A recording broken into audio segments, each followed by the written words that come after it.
Alhamdulillah, tunamshukuru Allah kwa neema hii ya kukutana katika wakati kama huu kujadili mambo kama haya ambayo yanagusa umma wetu, mambo ambayo yanapaswa kuzungumzwa na kujadiliwa na kuwekewa mipango madhubuti ili mambo yetu yaweze kwenda sawa sawa. Nimekabidhiwa jukumu hili la kuzungumza vipengele hivi vilivyowekwa na sheria ambavyo vinaonyesha misingi iliyowekwa na sheria ya kulinda wakfu au kulinda mali za wakfu. Ndugu zangu, hii mada sio mada ngeni, bali ukiangalia kwenye fiqhi ya Kiislamu, ukaiangalia fiqhi ya wakfu, utakutana na vipengele kadhaa. Vipengele vyote hivi utakavyokutana navyo, takriban vingi katika hivyo vinaonyesha namna gani wakfu inavyolindwa na sheria. Sasa inabaki tu kwetu sisi kuvifanyia kazi vipengele hivyo ili wakfu ziweze kulindwa. Kuwepo hivyo vipengele kwenye sheria haimaanishi kwamba tayari wakfu zimelindwa, bali hivyo vipengele vinatakiwa vifanyiwe kazi ili wakfu ziweze kulindwa. Kwa sababu najua kuna wazungumzaji wengine, nitazungumza mimi haraka kwa ufupi, kwa sababu vipengele ni vile vile vilivyomo ndani ya fiqhi ya wakfu ambayo mashekhi kila siku tunaisomesha. Ule uwekwaji wenyewe tu wa wakfu katika sheria, imewekwa wakfu katika muundo wa kujilinda, yani ile yenyewe wakfu inajilinda kwa zile sheria zake. Kwa mfano, ukiangalia kuna msingi wa kwanza katika sheria ya wakfu ambayo inazungumzia umilele wa wakfu, taabidul wakfu, wakfu kuwa ya milele ya siku zote. Yani mtu akishaitoa wakfu, hiyo wakfu inakuwa ni milele, yani haiwezi tena kurudi kwake. Kipengele hiki cha taabidul wakfi chenyewe tayari kinaweka msingi wa wakfu kulindwa. Kwa maana gani? Kwa maana kwamba hata mtoaji wa wakfu, wanaochuona nasema, akishatamka tu kwamba mali yangu hii hapa ni wakfu lillah, tayari ishatoka kwenye umiliki wake, imeshaingia kwenye umiliki wa Allah subhanahu wa ta'ala, tena kwa sura ya umilele, kwa maana kwamba hawezi tena kurudi, hawezi kusema ama nimeghairi. Juzi tu hapa kama siku 2-3, kuna mtu mmoja alipiga simu akiuliza swali kwamba ametoa wakfu, fikiri kiwanja ama nyumba, lakini baada ya kutoa wakfu familia yake ikaja juu, watoto wamekuja juu. Kwa nini baba ametoa wakfu?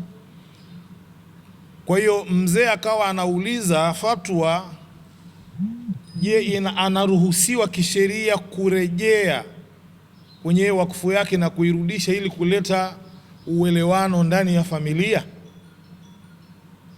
Jawabu akaambiwa haiwezekani tena, maadamu kauli ishatoka ya wakfu, hiyo tayari ni wakfu na wala huwezi kuirudisha tena.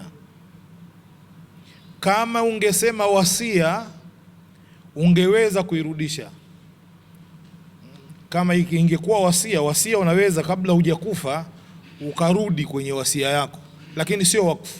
Wakfu kishasema tu tayari. Sasa kipengele hiki ukikiangalia tu chenyewe kimesimama katika nafasi ya kuilinda wakfu. Sasa huyu ni yule mwenyewe aliyoitoa, tayari ameshabanwa na sheria, hamna kurudi tena. Sasa sikuambii mtu mwingine, mtoto ama mke ama ndugu ama nani, hakuna tena mwenye uwezo wa kuirudisha hiyo wakfu ikarudi tena kwenye familia. Sasa kipengele hiki peke yake hivi kilivyosimama hakiwezi kuilinda wakfu kama hakitotengenezewa utaratibu maalum. Kwanza kikajulikana kwa watu, lakini pili, zikawekwa taratibu maalumu za kutumia kipengele hiki ili kuzihifadhi wakfu.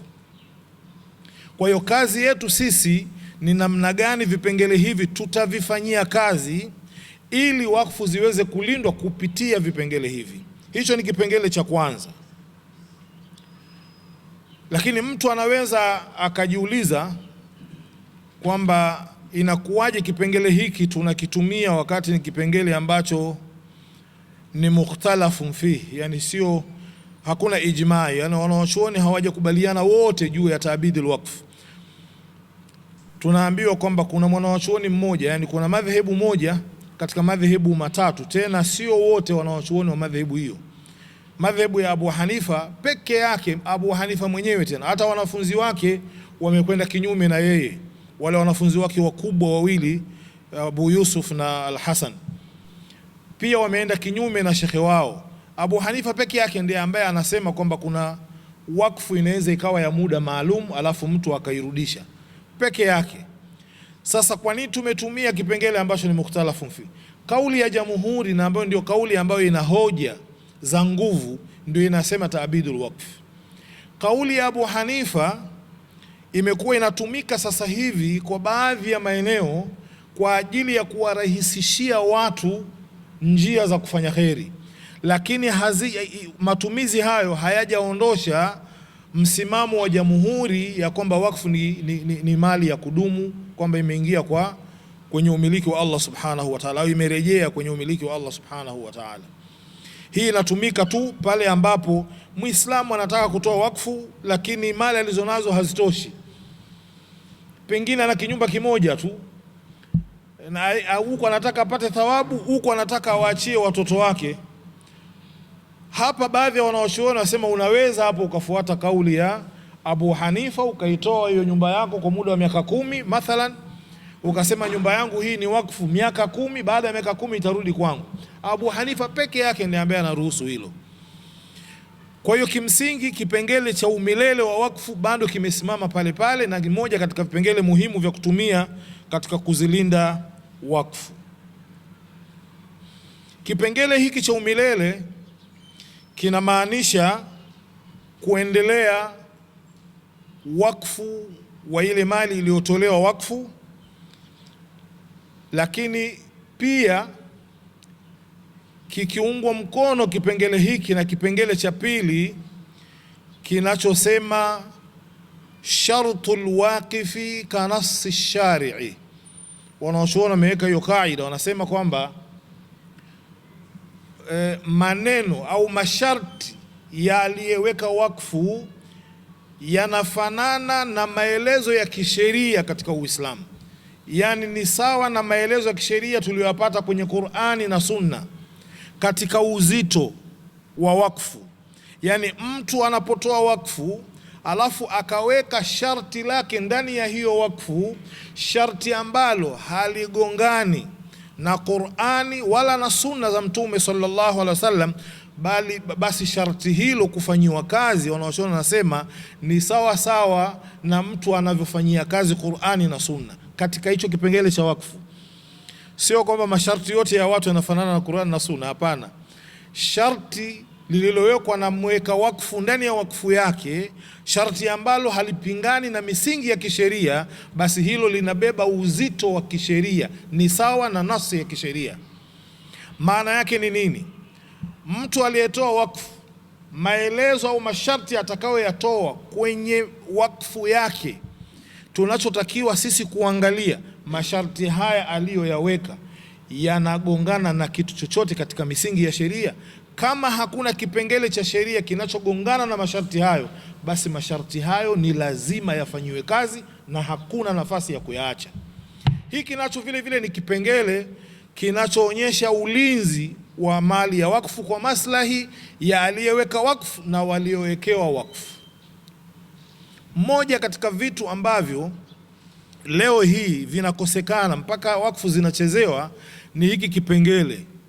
Ima watoa wakfu wenyewe hawajitambui, mtu anatoa wakfu bila kutoa maelezo yoyote, kwa hiyo aliyewekewa wakfu anajiona yuko huru, anaweza kufanya chochote, ama unyang'au tu wa wale wanaowekewa wakfu. Inawezekana mtu ameweka wakfu yake akaweka na sharti yake, lakini sharti watu baada ya muda wakaiachilia mbali, wakafanya wanavyotaka wao. Sasa ili wakfu ziweze kulindwa, hiki kipengele cha sharti ya aliyeweka wakfu lazima kijulikane na lazima kifanyiwe kazi, kitengenezewe utaratibu. Taasisi zetu za wakfu zitengeneze utaratibu, ikiwezekana waoanishe na sheria ya nchi, ili haya masharti yaliyoweka wakfu yawe na nguvu kisheria kuweza kulinda wakfu yake.